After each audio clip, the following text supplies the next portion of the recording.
Hi, my name is Tyler Curtis, and today I will be analyzing the first movement of Histoires, Le meneuse de tortues d'or. With the signing of the armistice on November 11th, 1918, the First World War ended. The remnants of the youth from the participating countries went on to be called the Lost Generation, having been scarred by the horrors of war. The one returning veteran, however, wasn't lost at all. The next year after the war, while the Treaty of Versailles was being signed, he won France's countrywide compositional contest, the Prix de Rome, on his first attempt. Thus began the career of the highly successful composer Jacques Ibert. The 1920s quickly became a decade of popularity for the Frenchman's work, and it was during the first couple years of his newfound fame that Histoires was composed.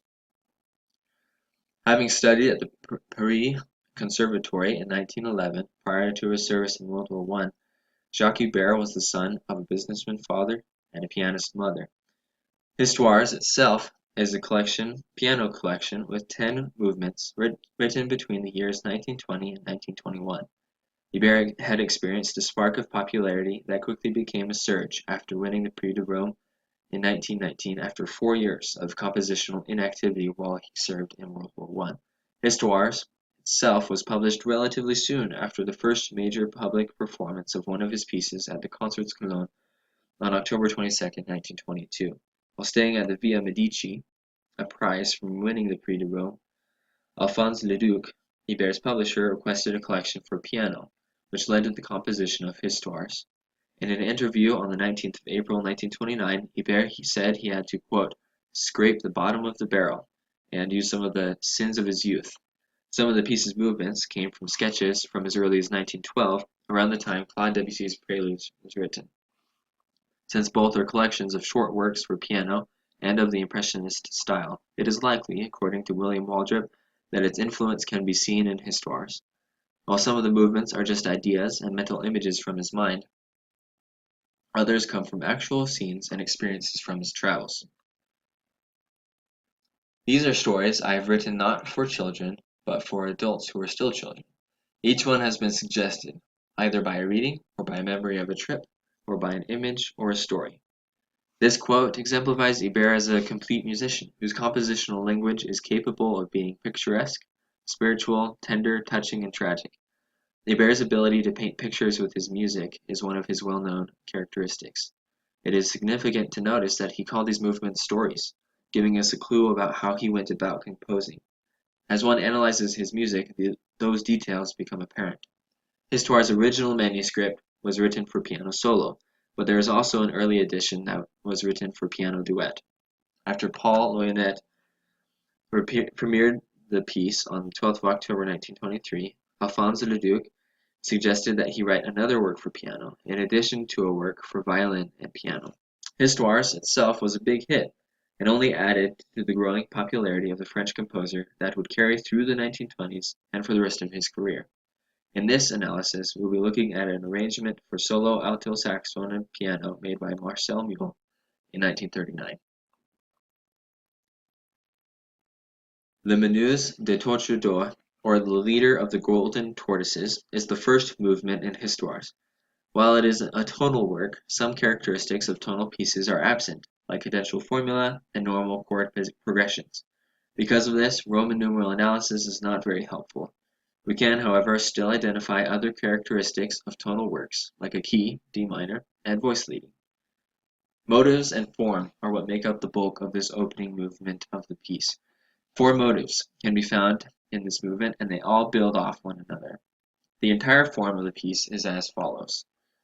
The A section is from measures 1 to 35, and it is where all the motives are introduced, 1 through 4. The B section is from measures 36 to 64, and includes the same motives, played in the same order, but either altered to a small degree or put over each other. The last section is a C, and it goes from measures 65 to 89. It includes the return of the first motive in fragmented form. Here is the first motive, which comes in the form of an antecedent and then a consequent, both of 4 measures each.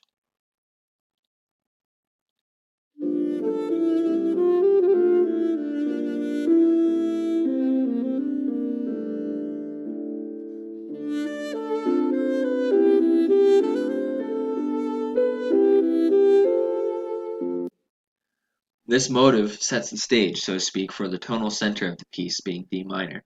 Both antecedent and consequent begin with intervals in the one chord of that key. This example also illustrates how the consequent is very similar and more or less derived from the antecedent. While they differ rhythmically, the same rhythmic elements are found in each, including lots of movement on offbeats. The motive is mostly steps, and an occasional jump or leap. The piano begins the piece by playing a G minor seventh chord, omitting the fifth, and stepping up diatonically for the first two measures.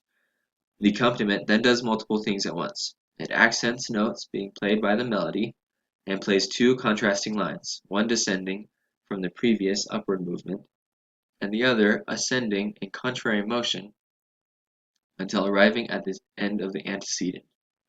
In the consequent phrase, the accompaniment almost does the reverse. Whereas in the first four measures it rose for two, then fell for two, this time the piano has a descending line for two measures, and then ascends to the end of motive 1. Motive 1 is followed immediately by motive 2 in measure 9. Motive 2 is one measure shorter than the phrases that make up motive 1, 3 measures long, and when repeated, includes an extra measure, leading to the introduction of the third motive.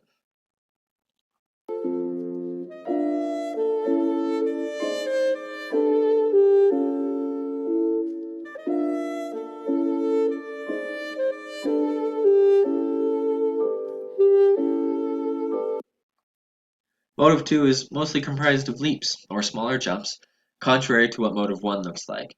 When repeated, as well as an extra measure, the rhythm in the second measure is changed from just eighth notes to a dotted eighth with a 16th.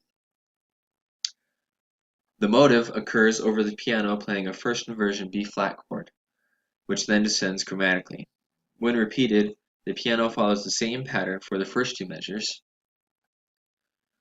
after which it plays a first inversion A major chord, and then leaps to a G major root position chord.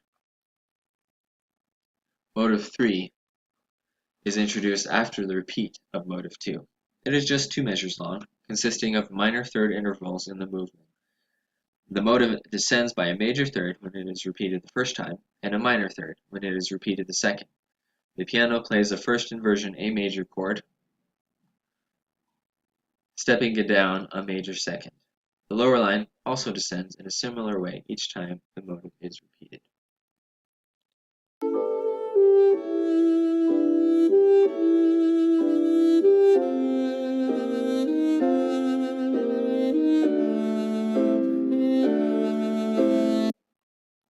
The motive is repeated 2 times, after which the fourth motive is introduced, this time in the piano's left hand in octaves. Continuing the pattern, this motive is 1 measure shorter than the previous motive. It is an ostinato that is used to end the first section, the A, and begin the second, B. For 8 measures, this ostinato is played, while the melody plays almost an altered and extended version of the third motive, descending by steps. After this 8th measure, the ostinato is traded between the piano and the saxophone as the tempo slows temporarily.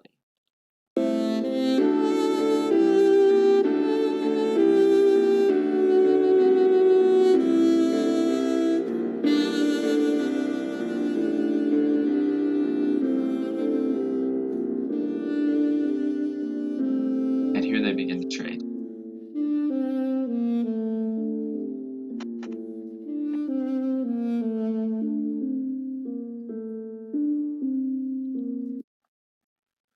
The B section commences with an odd tempo, the pianist playing the fourth motive in both hands, while the saxophone melody plays the first motive identically to when it was first introduced, antecedent, then consequent.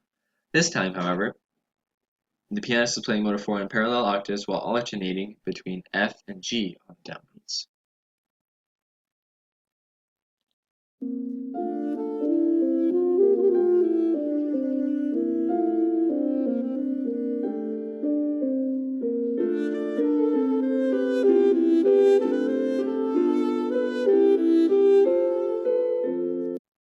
Motive 2 is then played by the soloist, the first 2 measures also identically to when it was first played. The accompaniment is also identical, starting on a first inversion B-flat major chord and then descending chromatically, but then both the melody and accompaniment are transposed down a major second for the repeat with the added measure.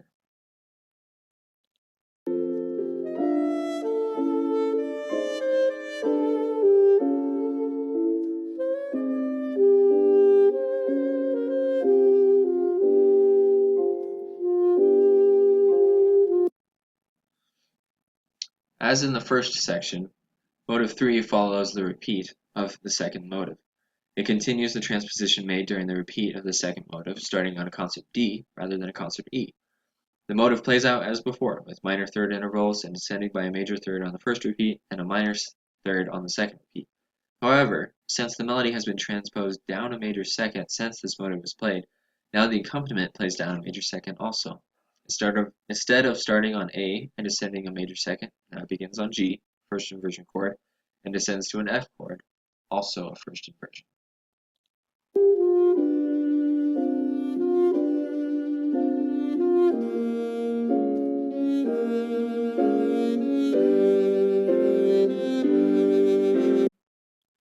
Motive 4 then makes its appearance, although this time the solo part is now landing on the leading tone of the piece and then resolving, while the piano plays the ostinato that is motive 4, though it is transposed up a step. This continues for only 3 measures compared to 8 measures the first time, before the two instruments begin trading the ostinato again between themselves. While the piano carried the ostinato into the B section, this time it is the saxophone who plays into the next section, bringing us to the C section.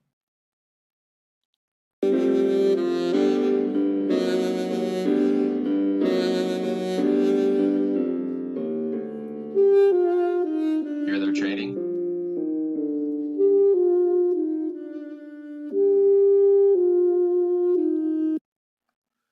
As mentioned before, this final section is primarily concerned with the first motive.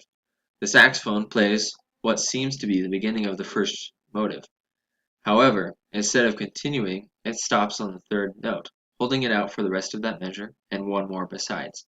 The first two pitches are the same, however, the third is lowered by half a step, giving it a feeling of suspension. It is played at a forte, then fades out, before coming in again at forte. This two-measure fragment of motive 1 is repeated 3 times, the accompaniment dropping out for the last 2 repeats, which are marked piano.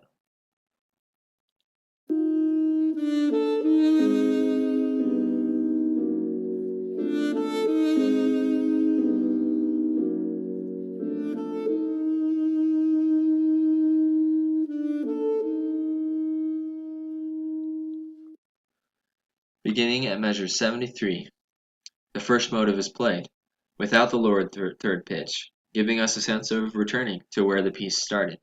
However, Ibert still isn't done mixing things up, as the motive sits on that third pitch for an extra beat, displacing the rest of the motive.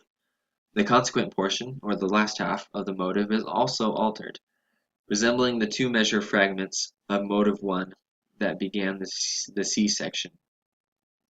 The accompaniment plays parallel fifths beginning on B flat, stepping up diatonically for 2 beats, and then descends a step to finish this two-measure ostinato that it repeats for the entirety of the motive.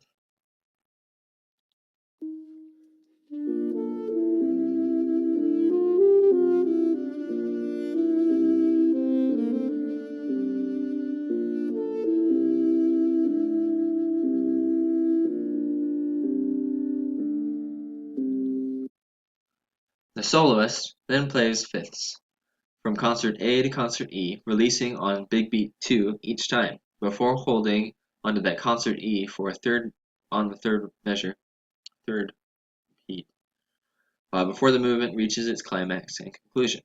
This small section leading to the finish of the piece sounds modal, and the score gives us a hint to it as well, with the B naturals replacing the B flats.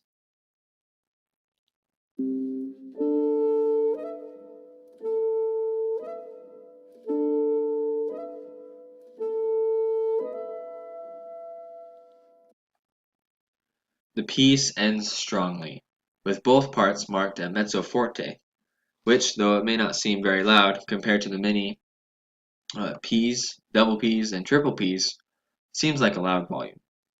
Ibert adds in addition un peu plus lent majestueux, or slow and majestic. The saxophone lands on the root of the key, descends a major second, and then a minor third to the fifth scale degree. The pianist accompanies with parallel fifths in the left hand and fourths in the right, ending on the one chord.